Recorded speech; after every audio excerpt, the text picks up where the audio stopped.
Hello aspirants, unlock GS academy में आपका स्वागत है। Daily current affairs MCQ series में आज हम चर्चा करेंगे 2 और 3 सितंबर 2022 से रिलेटेड जितने भी एमसीक्यूज हो सकते हैं, समसामयिक मुद्दों पर जितने भी एमसीक्यूज बन सकते हैं, जो आपके आगामी सभी प्रतियोगी परीक्षाओं में आपके लिए बेहद हेल्पफुल साबित होंगे। तो चर्चा शुरू करते हैं प्रश्न नंबर 11 से। इससे पहले के प्रश्न हम पिछले वीडियो में चर्चा कर चुके हैं। बोस्टॉक 2022 रणनीतिक कमान और स्टाफ अभ्यास किस देश में आयोजित किया गया? Vostok strategy command and staff exercise किस देश में ऑर्गेनाइज की गई? बेलारूस, रूस, मंगोलिया, चीन। इसका सही आंसर है रूस में। बोस्टॉक एक्सरसाइज की बात करें तो बोस्टॉक 2022 एक्सरसाइज रशिया में हुई। 30 अगस्त से 5 सितंबर के बीच में ये एक्सरसाइज संपन्न हुई, जिसमें India, China, Laos, Mongolia, Syria और अन्य कई देशों ने पार्टिसिपेट किया। इंडिया की तरफ से 7-8 गोरखा राइफल्स की टुकड़ी ने पार्टिसिपेट किया बोस्टॉक एक्सरसाइज में। बोस्टॉक एक्सरसाइज व्लादिवोस्तोक रशिया की एक सिटी है पैसिफिक ओशियन की तरफ, जहां पर ये संपन्न हुई। और व्लादिवोस्तोक रशिया का पैसिफिक ओशियन की तरफ सबसे लार्जेस्ट पोर्ट है। यहीं पे ट्रांस साइबेरियन रेलवे, जो कि मॉस्को से व्लादिवोस्तोक तक है, ट्रांस साइबेरियन रेलवे दुनिया का सबसे बड़ा रेलवे लाइन नेटवर्क है, जो कि लगभग लगभग 9,000 किलोमीटर से ज्यादा है। और यही व्लादिवोस्तोक में बोस्टॉक 2022 एक्सरसाइज संपन्न हुई। इंडिया रशिया की जो एक और एक्सरसाइज है जो इम्पोर्टेंट है, वो है इंद्र एक्सरसाइज, जो बायलेटरल एक्सरसाइज है, नेवल एक्सरसाइज के रूप में 2003 में शुरू हुई थी। 2017 में फिर ज्वाइंट ट्राई सर्विस एक्सरसाइज के रूप में ये एक्सरसाइज कंप्लीट हुई। दिसंबर 2019 में जो last joint tri service exercise है वो दिसंबर 2019 में हुई है, जो कि झांसी, पुणे, गोवा 3 जगह पे हुई थी।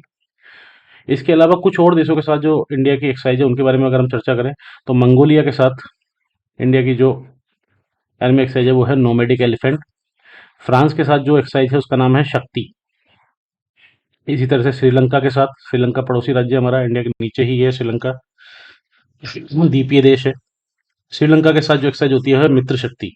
और इंडोनेशिया के साथ जो एक्सरसाइज इंडिया की होती है वो है गरुड़ शक्ति। तो इसमें कंफ्यूज नहीं होना है। फ्रांस के साथ शक्ति एक्सरसाइज होती है, श्रीलंका के साथ मित्र शक्ति, और इंडोनेशिया के साथ गरुड़ शक्ति।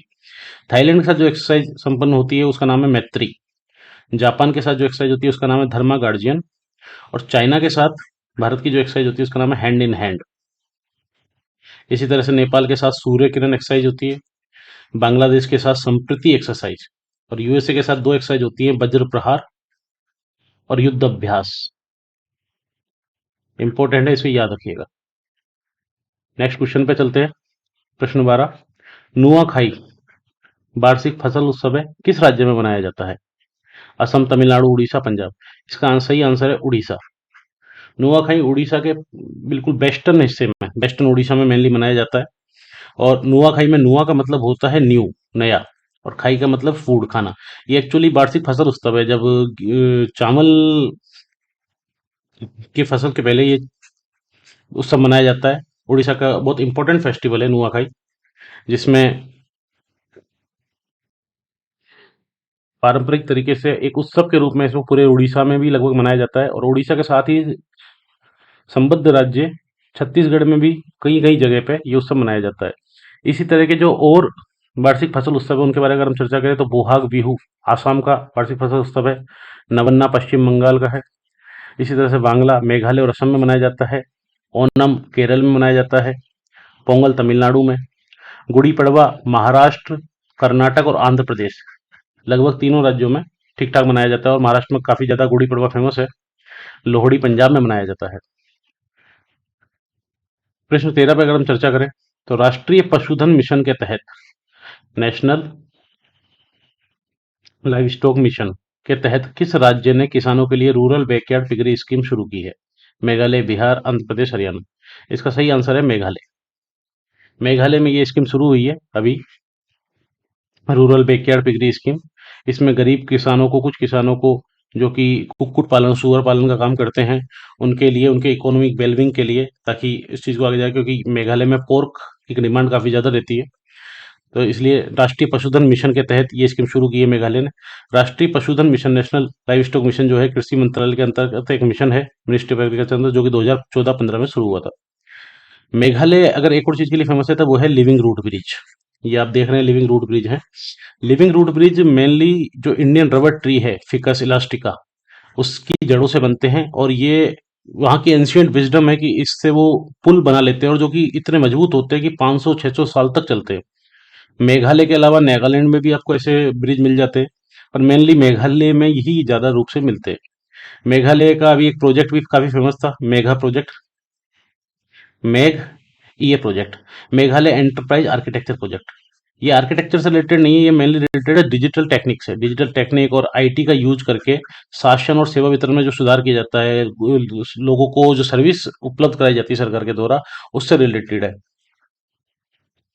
तो अगर ये क्वेश्चन अगर आ जाए कि मेघ ये प्रोजेक्ट किससे संबंधित है, मेघालय से संबंधित है, बिल्कुल याद रखिएगा। अगले प्रश्न पर चर्चा करते हैं, प्रश्न 14। विश्व नारियल दिवस, वर्ल्ड कोकोनट डे, किस दिन मनाया जाता है? सितंबर 5, अक्टूबर 7, सितंबर 2, अक्टूबर 5? इसका आंसर है 2 सितंबर को। 2 सितंबर को विश्व नारियल दिवस मनाया जाता है। 2022 की थीम थी growing coconut for a better future and life, अच्छे भविष्य और जीवन के लिए नारियल को उगाने से संबंधित थी।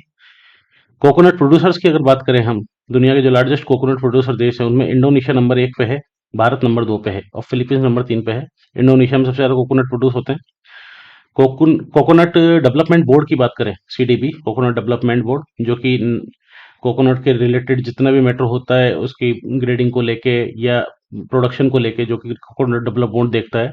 ये कृषि मंत्रालय के अधीन एक संस्था है, जनवरी 1981 में जिसकी स्थापना हुई थी, और इसका हेडक्वार्टर कोची केरल में है।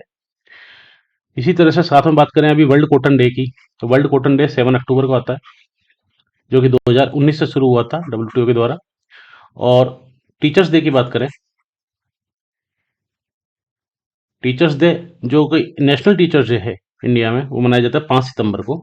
सर्वपल्ली राधाकृष्णन, जो कि हमारे प्रथम उपराष्ट्रपति और द्वितीय राष्ट्रपति के रूप में थे, उनके ही सम्मान में टीचर्स डे मनाया जाता है। लेकिन वैश्विक टीचर्स डे की अगर बात करें, वर्ल्ड टीचर्स डे, तो ये 5 अक्टूबर को आता है, तो इसलिए कंफ्यूज नहीं होता। 5 सितंबर कंफ्यूज नहीं होना है बिल्कुल भी। 5 सितंबर को नेशनल टीचर्स डे आता है, और 5 अक्टूबर को वर्ल्ड टीचर्स डे होता है। अगले प्रश्न में चलते हैं, प्रश्न 15। कर्नाटक, केरल और लक्षद्वीप के साथ सेव द व्हेल शार्क अभियान किसने शुरू किया है? व्हेल शार्क को बचाने के लिए व्हेल शार्क बचाओ अभियान शुरू हुआ है कर्नाटक, केरल और लक्षद्वीप को लेकर। किसने शुरू किया है? World wide fund for nature, wild life trust of India, Bombay natural history society, भारतीय वन्यजीव बोर्ड। इसका सही आंसर है wild life trust of India. Wild life trust of India ने ये अभियान शुरू किया है। Wild life trust of India एक एनजीओ है जिसकी स्थापना 1998 में हुई थी। Save the whale shark campaign उन्होंने शुरू किया है, जो कि व्हेल शार्क के बचाव को लेकर है, क्योंकि व्हेल शार्क अगर आप देखो तो जो मछली प्रजाति फिश में लार्जेस्ट फिश है, लार्जेस्ट फिश है, और मरीन इकोसिस्टम के लिए बहुत ही इंपॉर्टेंट है। तो इसको बचाने के लिए ये व्हेल शार्क कैंपेन शुरू किया गया है। रैंकोडन टाइफर इसका नाम है, साइंटिफिक नेम, और अभी विलुप्त होने के कगार पे है व्हेल शार्क, तो इसलिए आईयूसीएन ने इसको एंडेंजर कैटेगरी का स्टेटस दे रखा है। इसको याद रखिएगा, ये इंपॉर्टेंट है। अगर बात करें अंतर्राष्ट्रीय व्हेल शार्क डे की, तो इंटरनेशनल व्हेल शार्क डे होता है 30 अगस्त को। 2022 की इसकी थीम थी शार्क का भविष्य हमारे समुद्रों के संरक्षक, the future of sharks, guardian of our seas. Whale shark के विलुप्त होने के पीछे सबसे बड़ा कारण वो है ट्रोलिंग मशीनें। जो ट्रोलिंग मशीनें होती हैं जो कि मछली पकड़ने के लिए समुद्र में जाती हैं, उनके बीच में फंस के वो जाती तो मछली पकड़ने के लिए, लेकिन वो उनके नीचे इतने बड़े जाल डाल दिए जाते हैं जिसमें फंस के ये वेल शार्क की मृत्यु हो जाती है। इसीलिए, और इंडिया के लगभग पूरे कोस्ट पे वेल शार्क मिलती है, गुजरात वाले कोस्ट पे बस ज्यादा वेल शार्क मिलती है और लार्जेस्ट वेल शार्क मिलती है, लेकिन बाकी लगभग सब चारों तरफ, इंडिया के चारों तरफ बाउंड्री पे, मेरीन बाउंड्री पे वेल शार्क पाई जाती है। अगले प्रश्न पे चलते हैं, प्रश्न 16। भारत किस देश को पछाड़कर दुनिया की 5वीं सबसे बड़ी अर्थव्यवस्था बना है?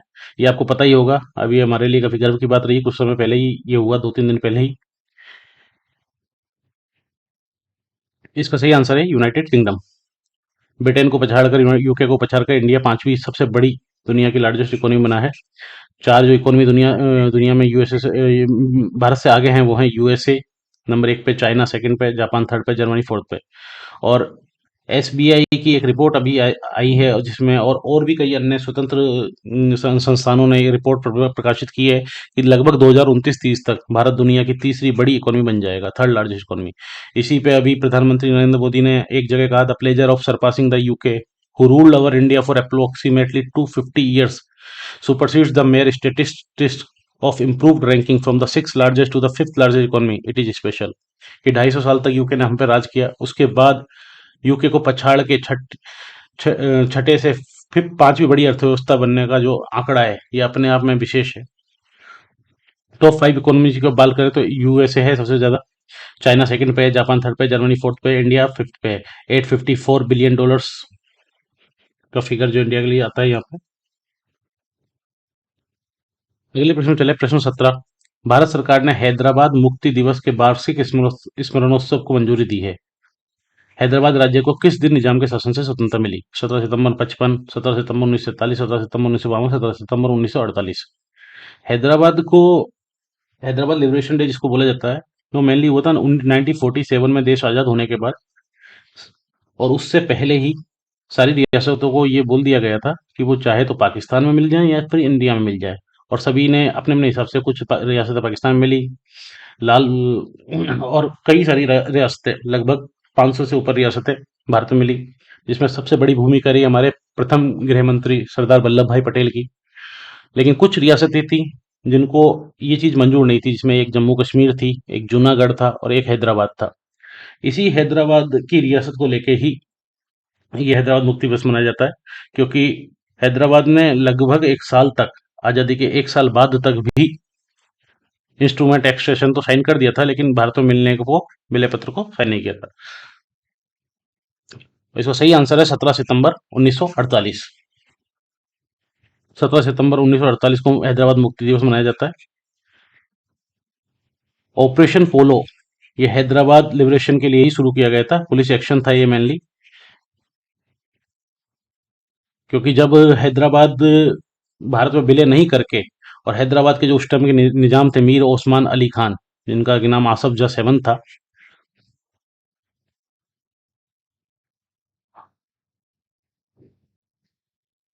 इन्हीं निजाम की एक पैरामिलिट्री, वॉलंटरी पैरामिलिट्री फोर्स थी जिसका नाम था रजाकार, जो कि शुरू की थी बहादुर यार जंग ने 1938 में। और इसी रजाकारों ने, इन रजाकारों ने हैदराबाद में काफी कम्युनल वायलेंस की उस समय पे। और तब उस कम्युनल वायलेंस को रोकने के लिए, जब ये बहुत ज्यादा, हद से ज्यादा होगी, तो सरदार वल्लभ भाई पटेल ने आर्मी को ऑर्डर दिया, आर्मी गई, 2 दिन में खेल खत्म किया, फिर ही ऑपरेशन पोलो। ऑपरेशन पोलो नाम इसलिए रखा गया कि उस समय हैदराबाद में सबसे ज्यादा पोलो के ग्राउंड होते थे, तो ऑपरेशन पोलो इसको नाम रखा गया। तेलंगाना विद्रोह की बात करें तो तेलंगाना विद्रोह, हैदराबाद उस समय सबसे बड़ी रियासत थी, लार्जेस्ट प्रिंसली स्टेट थी ब्रिटिश भारत की, जितनी भी रियासत थी उनमें सबसे बड़ी रियासत हैदराबाद थी, जिसमें उस समय का तेलंगाना, जो कि अभी का तेलंगाना है, महाराष्ट्र का मराठावाड़ा वाला रीजन, कर्नाटक का कुछ थोड़ा सा रीजन, ये मिलके हैदराबाद रियासत बनती थी। तो तेलंगाना के वहाँ किसान थे, उन्होंने कम्युनिस्टों के नेतृत्व में विद्रोह कर दिया था हैदराबाद निजाम के खिलाफ। तो ये तेलंगाना विद्रोह 1946 से 51 तक हुआ था। इसी के उपलक्ष्य में 2022 में तेलंगाना सरकार ने घोषणा की है कि वो 17 सितंबर को तेलंगाना राष्ट्रीय एकता दिवस के रूप में मनाएंगे। तो अगर ये पूछ लिया जाता है कि तेलंगाना राष्ट्रीय एकता दिवस किस दिन मनाया जाएगा, तो ये 17 सितंबर इसका आंसर होगा। हैदराबाद मुक्ति दिवस 17 सितंबर 1948।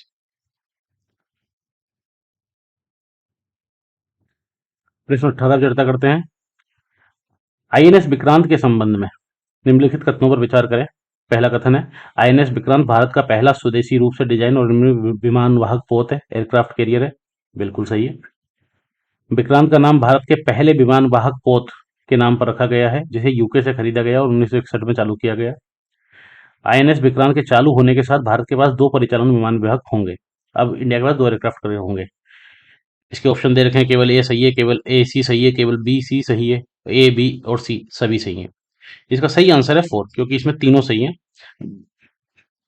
आईएनएस विक्रांत का नाम भारत का जो पहला एयरक्राफ्ट कैरियर था, इंडिया का फर्स्ट एयरक्राफ्ट कैरियर, जो कि हमने नहीं बनाया था, जो कि हमने आईएनएस विक्रांत उसका नाम रखा था, जो कि हमने यूके से लिया था, और 1960 में इसको कमीशन किया था, 1997 में इसको डी कमीशन भी कर दिया। उसके नाम पे आईएनएस विक्रांत नाम रखा गया है, पहले स्वदेशी रूप से डिजाइन और निर्मित विमान वाहक पोत का। और आईएनएस विक्रांत के बाद अब भारत के पास दो एयरक्राफ्ट कैरियर हो जाएंगे, जो कि आईएनएस विक्रांत हो गया और आईएनएस विक्रमादित्य। आईएनएस विक्रांत भारत का पहला स्वदेशी रूप से डिजाइन में निर्मित एयरक्राफ्ट कैरियर है, जिसको 2 सितंबर 2022 को कमीशन किया प्रधानमंत्री श्री नरेंद्र मोदी ने कोची से। और कोचिन शिपयार्ड लिमिटेड, जो कि कोची केरल में अवस्थित है, यहाँ पर ही ये निर्मित हुआ है। ये भारत का पहला स्वदेशी रूप से डिजाइन व निर्मित एयरक्राफ्ट कैरियर है। आईएनएस विक्रांत, जो कि यूएस से लिया था हमने, जो कि भारत का पहला एयरक्राफ्ट कैरियर था, जो कि 1961 में कमीशन हुआ और 1997 में डिकमीशन हुआ। ये बहुत महत्वपूर्ण इसलिए हो जाता है कि 1971 की जो इंडिया पाकिस्तान वॉर हुई थी बांग्लादेश लिबरेशन के समय, उस समय आईएनएस विक्रांत काफी हेल्पफुल सिद्ध हुआ था इंडिया के लिए। इंडिया के पास अब दो एयरक्राफ्ट कैरियर हो जाएंगे, आईएनएस विक्रांत, आईएनएस विक्रमादित्य। अगर बात करें पहले स्वदेशी वॉरशिप की, तो ये आईएनएस अजय है, 1960 में जो कमीशन हुआ था। और पहला स्वदेशी फ्रिगेट वो था आईएनएस नीलगिरी, जो कि 1968 में कमीशन हुआ था। आईएनएस विक्रांत में स्टोवा टेक्निक का यूज किया गया। ये पूछा जा सकता है कौन सी टेक्निक का यूज किया गया, तो इसको याद रखिएगा, स्टोवा टेक्निक का यूज किया गया, जो कि short take off but assisted recovery technique होती है। अगले क्वेश्चन में चले, प्रश्न 19।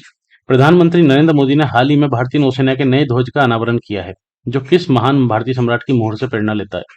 समुद्रगुप्त, छत्रपति शिवाजी महाराज, चंद्रगुप्त मौर्य, महाराणा प्रताप। इसका आंसर आपको पता ही होगा, छत्रपति शिवाजी महाराज। अभी इंडियन नेवी का नया फ्लैग लॉन्च किया प्रधानमंत्री नरेंद्र मोदी ने, जिसमें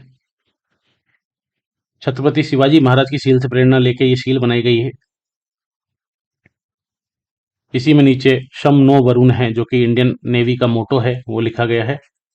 और इससे पहले जो झंडा था नेवी का, इसमें एक तरफ भारत का झंडा था और ये सेंट जॉर्ज क्रॉस बना हुआ था, जो कि ब्रिटिश काल से ही चला आ रहा था, उसको अब हटा दिया गया है। ये जो सील बनाई गई है, ये ऑक्टोगोनल शेप में है, 8 भुजा में है, और ये 8 दिशाओं का सूचक है, जो कि इंडियन नेवी के चारों तरफ फैलते पराक्रम का सूचक है। नेवी डे की अगर हम बात करें, तो नेवी डे 4 दिसंबर को आता है, 4 दिसंबर। और नेवी चीफ की बात करें, अभी जो नेवी चीफ हैं वो है एडमिरल आर हरि कुमार, जो कि 25वें नेवी चीफ है इंडियन नेवी के। अगले प्रश्न चलते हैं, प्रश्न 20। सड़क परिवहन और राजमार्ग मंत्रालय द्वारा स्थापित ईवी बैटरी सुरक्षा मानकों पर विशेषज्ञ समिति के अध्यक्ष कौन है? मिनिस्ट्री ऑफ रोडवेज ने अभी ईवी बैटरी सुरक्षा, जो इलेक्ट्रॉनिक बैटरी से जो गाड़ी चलती है, उनमें काफी समय से प्रॉब्लम आई थी कि कुछ गाड़ियों में चलते चलते ही आग लग गई या कोई समस्या आ गई, तो उसकी सुरक्षा मानकों को लेकर एक कमेटी बनाई है। उसके अध्यक्ष कौन है? टाटा नरसिंह राव, नंदन नीलकनी, चल्ला श्रीनिवासुलु शेट्टी, अशोक कुमार शर्मा। इसका सही आंसर है टाटा नरसिंह राव। सड़क परिवहन मंत्रालय ने मौजूदा बैटरी सुरक्षा मानकों में अतिरिक्त सुरक्षा आवश्यकताओं की सिफारिश करने के लिए एआरसीआई हैदराबाद के निदेशक हैं टाटा नरसिंह राव, इनकी अध्यक्षता में एक समिति का गठन किया। इस समिति ने अपनी रिपोर्ट भी दे दी है। अभी कुछ समय से इलेक्ट्रॉनिक व्हीकल में दिक्कत आ रही थी कि खड़े खड़े इलेक्ट्रॉनिक व्हीकल जिनमें बैटरी लगी हुई है, उनकी बैटरी में विस्फोट हो जा रहा है या आग लग जा रही है। तो इसको लेके ही ये कमेटी बनी थी, और इनकी रिकमेंडेशन के बाद जो इनकी रिकमेंडेशन दी गई है, उन्होंने जो अपने सुझाव दिए हैं, उसी को लेके अभी कुछ दिन पहले यूनियन मिनिस्ट्री ने बोला है, union ministry of road transport ने, कि वो जो एडिशनल सेफ्टी रिक्वायरमेंट्स हैं बैटरी सेफ्टी को लेके, उनको हम 1 अक्टूबर 2022 से लागू कर देंगे। इस तरह से आज की चर्चा ये समाप्त होती है। इस चर्चा से संबंधित जो भी पीपीटी और पीडीएफ होगी, वो आपको अनलॉक जीएस एकेडमी के टेलीग्राम चैनल पे मिल जाएगी। इनका लिंक नीचे दिया गया है। धन्यवाद। Please like, share and subscribe unlock GS academy. Thank you.